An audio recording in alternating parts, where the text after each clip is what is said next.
بسم الله الرحمن الرحيم. ألف لام را، تلك آيات الكتاب المبين.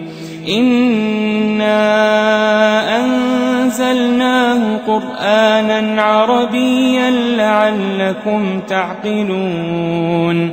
نحن نقص عليك أحسن القصص بما أوحينا إليك هذا القرآن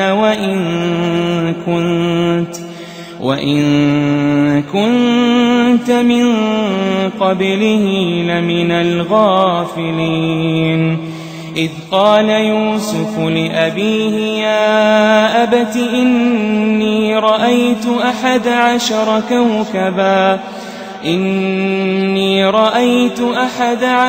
كوكبا والشمس والقمر رأيتهم لي ساجدين. قال يا بني لا تقصص رؤياك على إخوتك فيكيدوا لك كيدا. إن الشيطان للإنسان عدو مبين. وكذلك يجتبيك ربك ويعلمك من تأويل الأحاديث ويتم نعمته عليك وعلى آل يعقوب كما أتمها على أبويك من قبل إبراهيم وإسحاق إن ربك عليم حكيم. لقد كان في يوسف وإخوته آيات للسائلين. إذ قالوا ليوسف وأخوه أحب إلى أبينا منا ونحن عصبة إن أبانا لفي ضلال مبين. اقتلوا يوسف أو اطرحوه أرضا يخل لكم وجه أبيكم وتكونوا من بعده قوما صالحين. قال قائل منهم لا تقتلوا يوسف وألقوه في غيابة الجب يلتقطه بعض السيارة إن كنتم فاعلين. قالوا يا أبانا ما لك لا تأمنا على يوسف وإنا له لناصحون. أرسله معنا غدا يرتع ويلعب وإنا له لحافظون. قال إني ليحزنني أن تذهبوا به وأخاف أن يأكله الذئب وأنتم عنه غافلون. قالوا لئن أكله الذئب ونحن عصبة إنا إذا لخاسرون. فلما ذهبوا به وأجمعوا أن يجعلوه في غيابة الجب وأوحينا إليه لتنبئنهم بأمرهم هذا وهم لا يشعرون. وجاءوا أباهم عشاء يبكون قالوا يا أبانا إنا ذهبنا نستبق وتركنا يوسف عند متاعنا فأكله الذئب وما أنت بمؤمن لنا ولو كنا صادقين وجاءوا على قميصه بدم كذب قال بل سولت لكم أنفسكم أمرا فصبر جميل والله المستعان على ما تصفون وجاءت سيارة فأرسلوا واردهم فأدلى دلوه قال يا بشرى هذا غلام وأسروه بضاعة والله عليم بما يعملون وشروه بثمن بخس دراهم معدودة وكانوا فيه من الزاهدين وقال الذي اشتراه من مصر لامرأته أكرمي مثواه عسى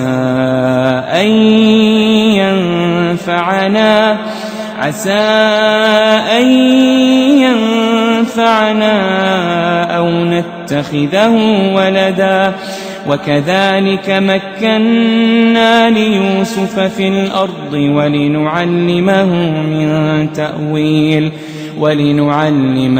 من تأويل الأحاديث والله غالب على أمره ولكن أكثر الناس لا يعلمون ولما بلغ أشده آتيناه حكما وعلما وكذلك نجزي المحسنين وراودته التي هو في بيتها عن نفسه وغلقت الأبواب وقالت هيت لك قال معاذ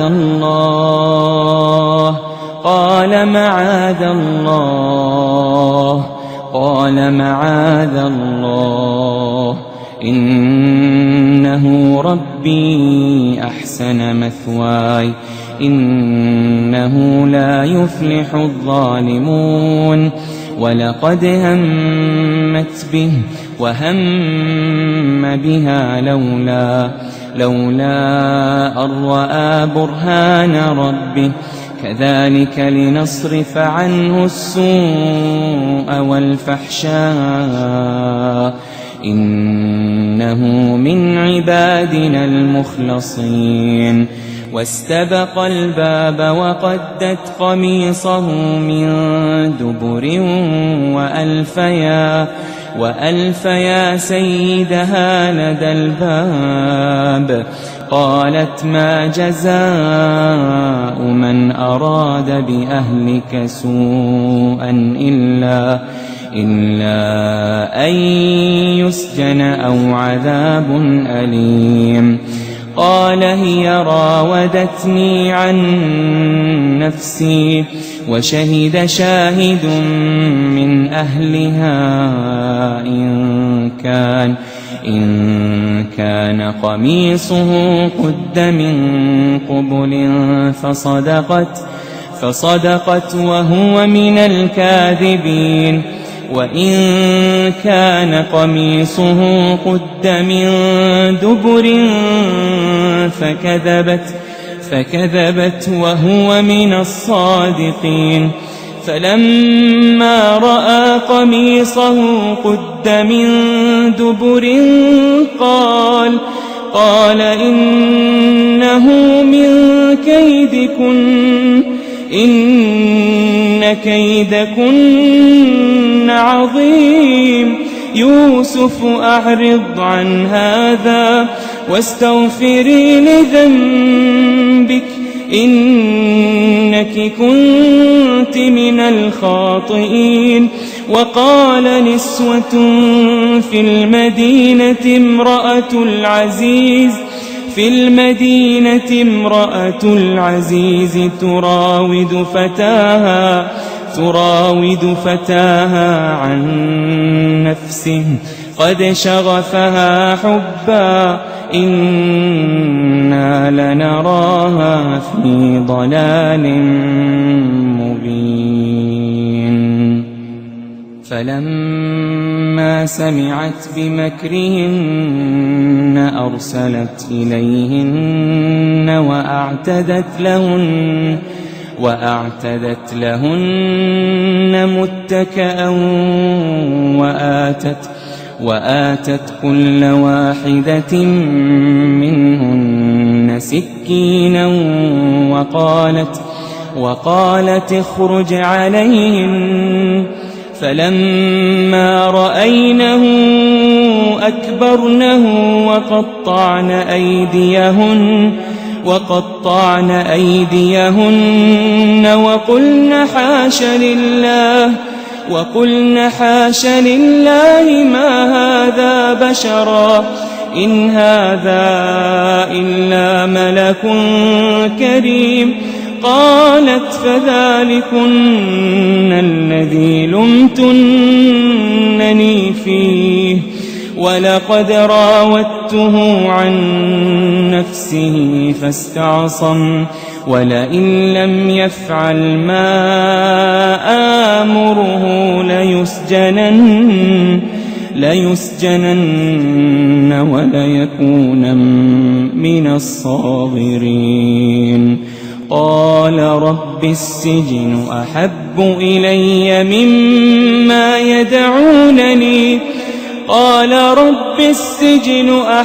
إلي مما يدعونني إليه وإلا تصرف عني كيدهن أصب إليهن وأكن من الجاهلين.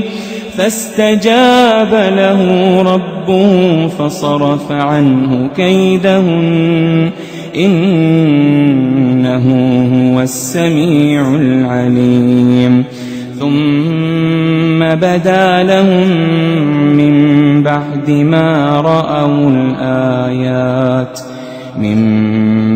ما رأوا الآيات ليسجننه حتى حين. ودخل معه السجن فتيان قال أحدهما إني أراني أعصر خمرا وقال الآخر إني أراني أحمل فوق رأسي خبزا تأكل الطير منه نبئنا بتأويله إنا نراك من المحسنين. قال لا يأتيكما طعام ترزقانه إلا نبأتكما بتأويله قبل أن يأتيكما ذلكما مما علمني ربي إني تركت ملة قوم لا يؤمنون بالله وهم بالآخرة هم كافرون. واتبعت ملة آبائي إبراهيم وإسحاق ويعقوب ما كان لنا أن نشرك بالله من شيء ذلك من فضل الله علينا وعلى الناس ولكن أكثر الناس لا يشكرون. يا صاحبي السجن أأرباب متفرقون خير أم الله الواحد القهار ما تعبدون من دونه إلا أسماء سميتموها أنتم وآباؤكم ما أنزل الله بها من سلطان إن الحكم إلا لله أمر ألا تعبدوا إلا إياه ذلك الدين القيم ولكن أكثر الناس لا يعلمون يا صاحبي السجن أما أحدكما فيسقي ربه خمرا وأما الآخر فيصلب فتأكل الطير من رأسه قضي الأمر الذي فيه تستفتيان وقال للذي ظن أنه ناج منهما اذكرني عند ربك فأنساه الشيطان ذكر ربه فلبث في السجن بضع سنين وقال الملك إني أرى 7 بقرات سمان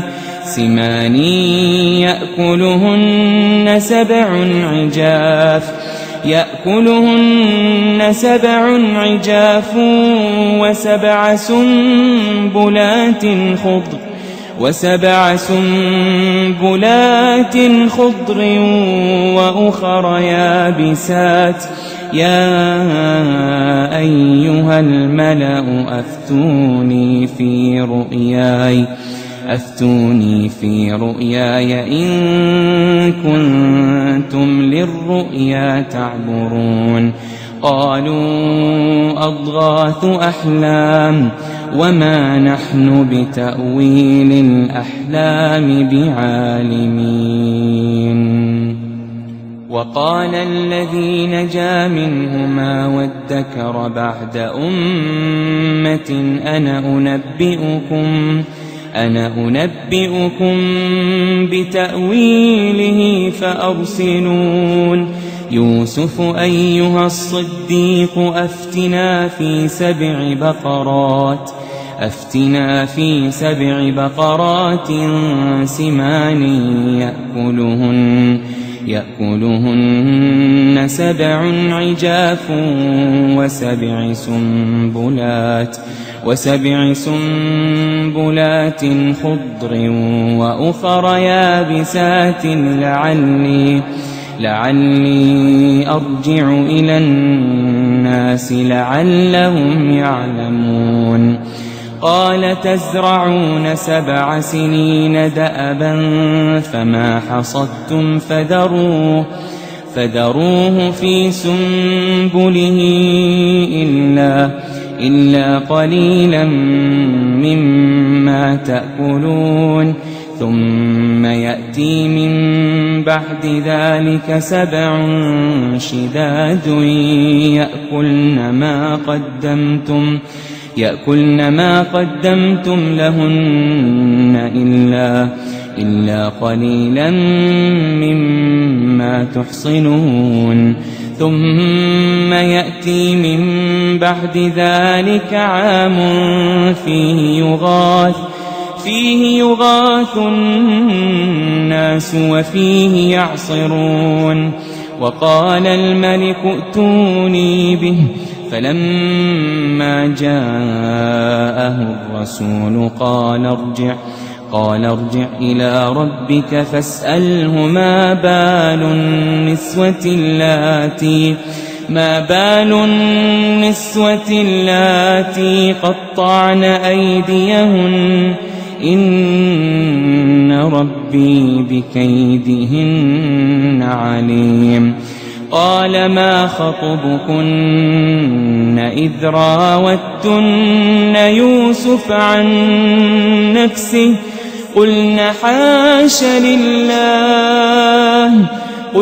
حاش لله ما علمنا عليه من سوء.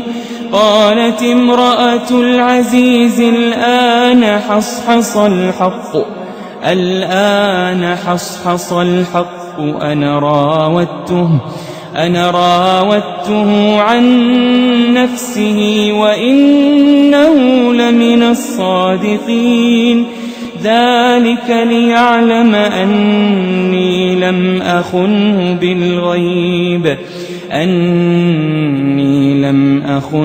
بالغيب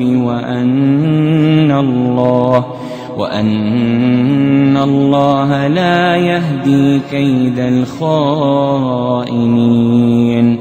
وما أبرئ نفسي إن النفس لأمارة بالسوء إلا ما رحم ربي إن ربي غفور رحيم. وقال الملك ائتوني به أستخلصه لنفسي فلما كلمه قال إنك اليوم لدينا مكين أمين. قال اجعلني على خزائن الأرض إني حفيظ عليم. وكذلك مكنا ليوسف في الأرض يتبوأ منها حيث يشاء نصيب برحمتنا من نشاء ولا نضيع أجر المحسنين. ولأجر الآخرة خير للذين آمنوا وكانوا يتقون. وجاء إخوة يوسف فدخلوا عليه فعرفهم وهم له منكرون. ولما جهزهم بجهازهم قال ائتوني بأخ لكم من أبيكم ألا ترون أني أوفي الكيل وأنا خير المنزلين. فإن لم تأتوني به فلا كيل لكم عندي ولا تقربون. قالوا سنراود عنه أباه وإنا لفاعلون. وقال لفتيانه جعلوا بضاعتهم في رحالهم لعلهم يعرفونها إذا انقلبوا إلى أهلهم لعلهم يرجعون. فلما رجعوا إلى أبيهم قالوا يا أبانا منع منا الكيل فأرسل معنا أخانا نكتل وإنا له لحافظون. قال هل آمنكم عليه إلا كما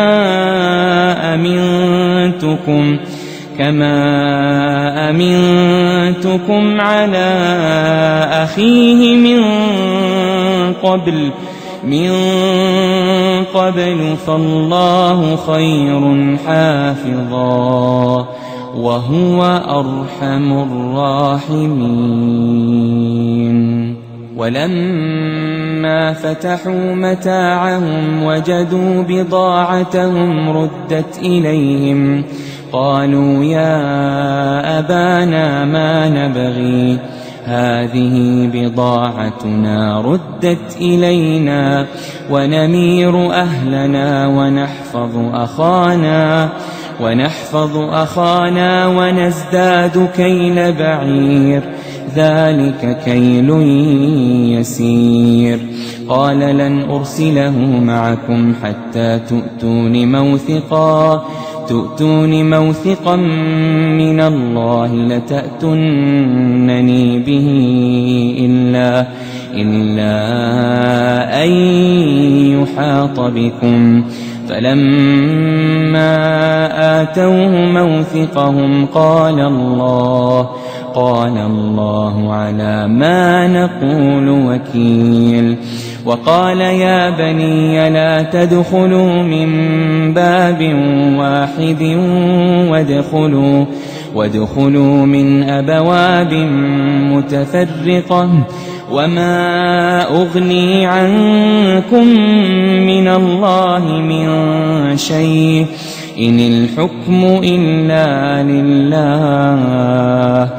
الحكم إلا لله عليه توكلت وعليه فليتوكل المتوكلون ولما دخلوا من حيث أمرهم أبوهم ما كان يغني عنهم من الله من شيء إلا حاجة في نفس يعقوب قضاها وإنه لذو علم لما علمناه ولكن أكثر الناس لا يعلمون ولما دخلوا على يوسف آوى إليه أخاه قال إني أنا أخوك فلا تبتئس بما كانوا يعملون فلما جهزهم بجهازهم جعل السقاية في رحل أخيه ثم أذن مؤذن أيتها العير إنكم لسارقون قالوا وأقبلوا عليهم ماذا تفقدون قالوا نفقد صواع الملك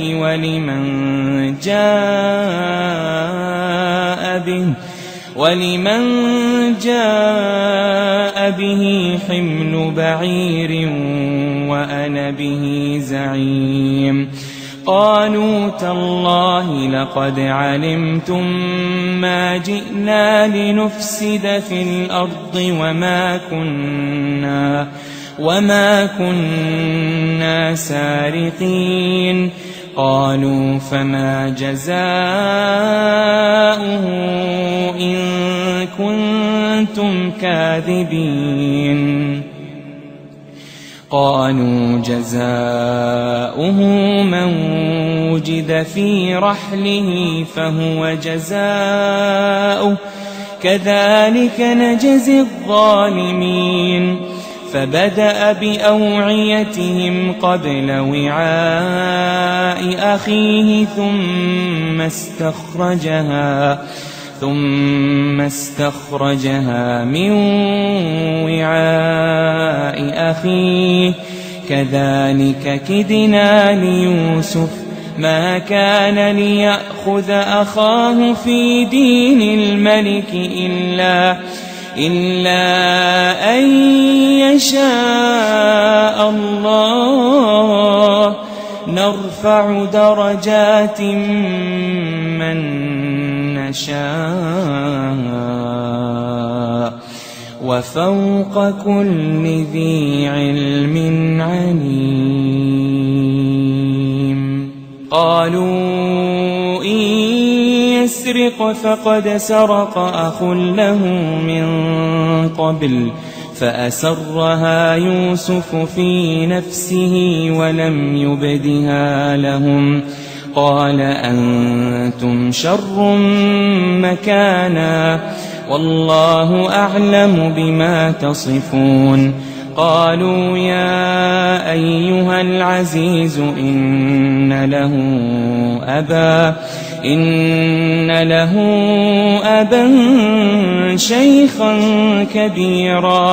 شيخا كبيرا فخذ أحدنا مكانه إنا نراك من المحسنين قال معاذ الله أن نأخذ إلا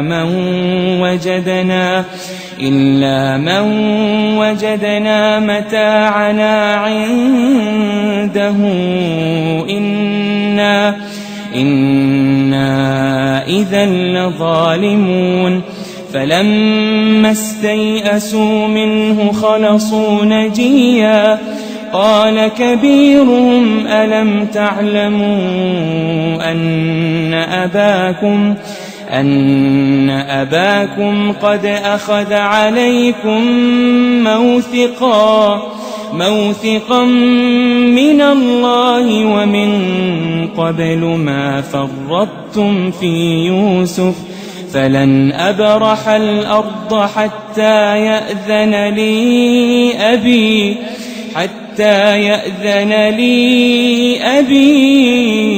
أو يحكم الله لي وهو خير الحاكمين ارجعوا إلى أبيكم فقولوا يا أبانا إن ابنك سرق وما شهدنا إلا بما علمنا وما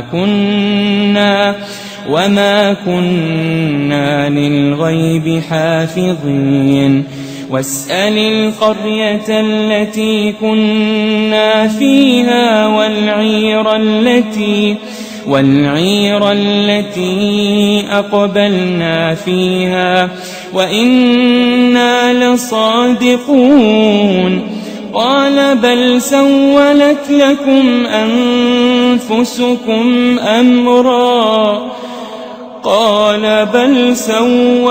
لكم أنفسكم أمرا فصبر جميل عسى الله أن يأتيني بهم جميعا إنه هو العليم الحكيم وتولى عنهم وقال يا أسفا على يوسف وابيضت عيناه من الحزن فهو كظيم قالوا تالله تفتأ تذكر يوسف حتى تكون حرضا أو تكون من الهالكين قال إنما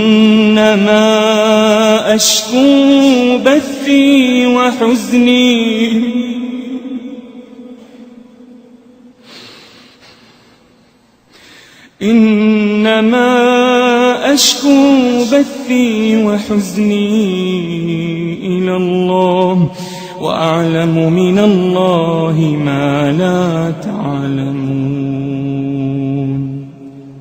يا بني يذهبوا فتحسسوا من يوسف وأخيه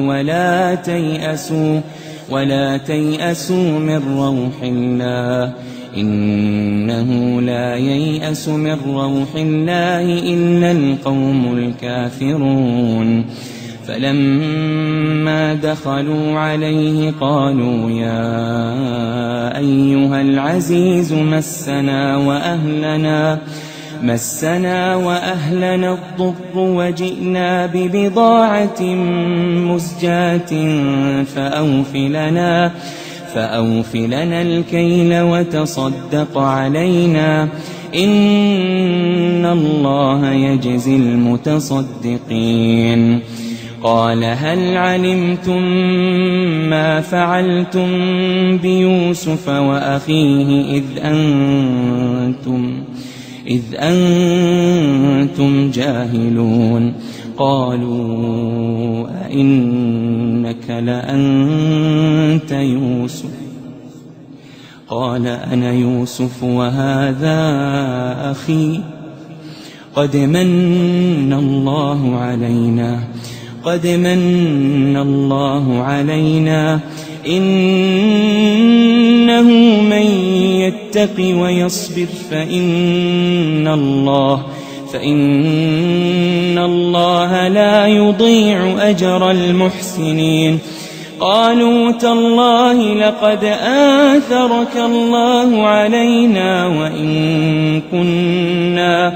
وإن كنا لخاطئين. قال لا تثريب عليكم اليوم يغفر الله لكم وهو أرحم الراحمين. اذهبوا بقميصي هذا فألقوه على وجه أبي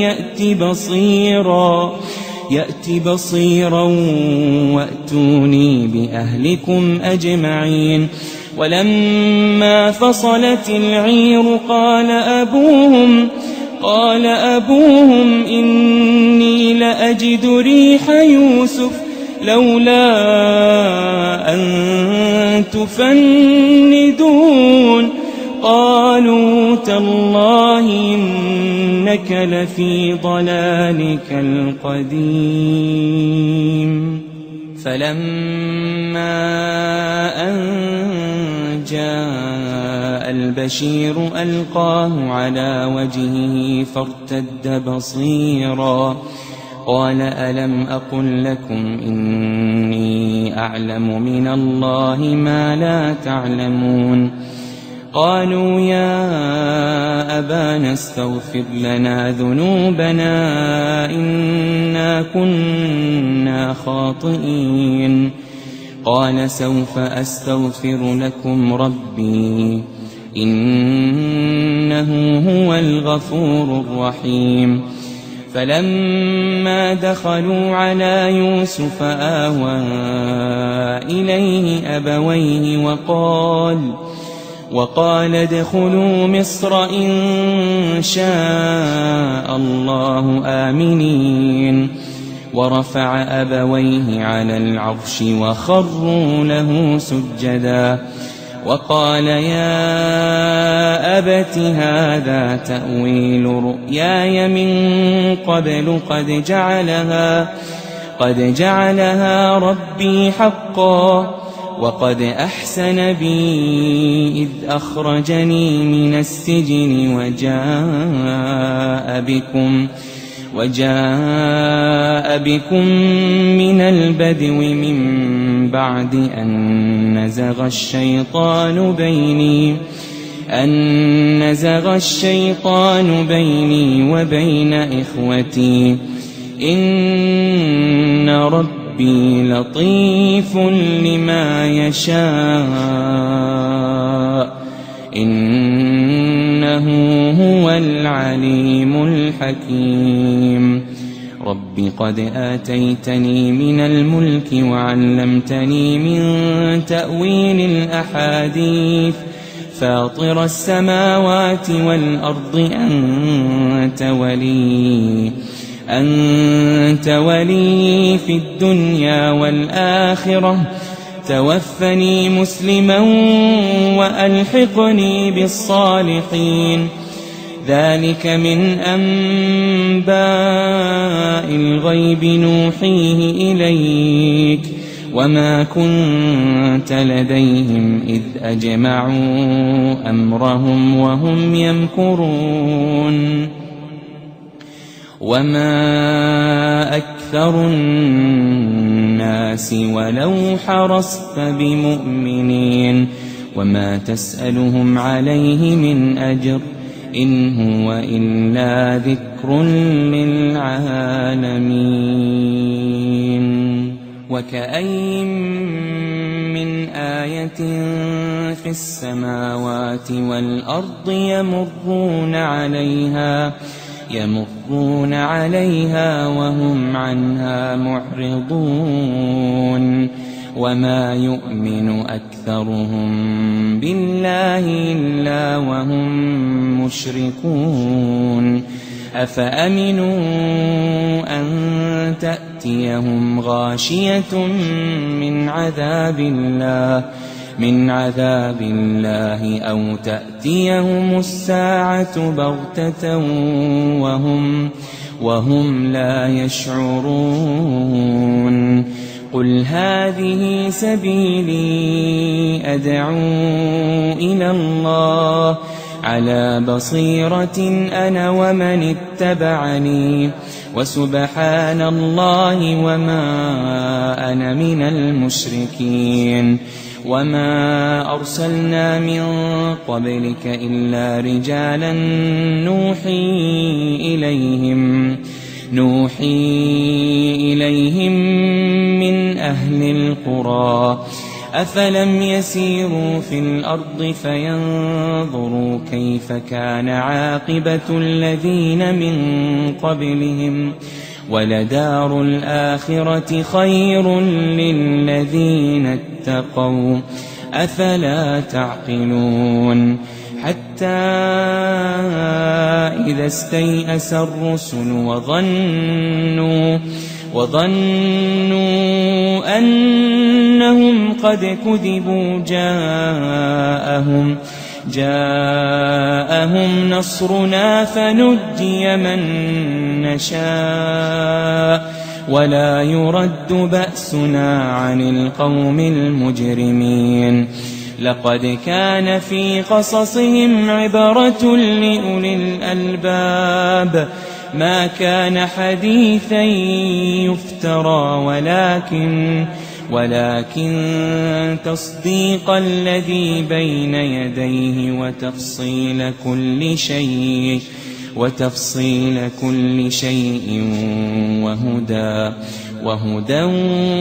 ورحمة لقوم يؤمنون